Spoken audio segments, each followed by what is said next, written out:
trying to focus on the right long-term aspects, right? If you're a founder, you started this company not with a goal in mind of going to an IPO. You started it because you got really passionate about some problem or some unmet need that you thought you were uniquely positioned to solve and would add value to your customers. And then, of course, as a byproduct, create a lot of value, right, for investors and employees.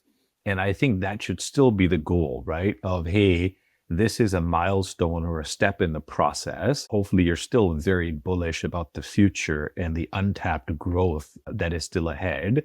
And how do you sort of work backwards from there and manage this process as, again, a step in time rather than an end all be all? I think absolutely, the founders, the team should be proud of getting to a milestone like this, but ultimately you always have to be looking for that long term because you're going to hopefully welcome a new set of investors, right? Public market investors, consumers, and you should still want to paint that vision to them of why should they invest today, because there's a lot of potential in the future and why you're the right team to keep running and growing this business and delivering value. So I think that would be my 2 cents of definitely important milestone, definitely something to be proud of, but also important not to get too caught up in it and lose sight of why you originally started things. And hopefully you have many ambitions for the coming years or decades as well.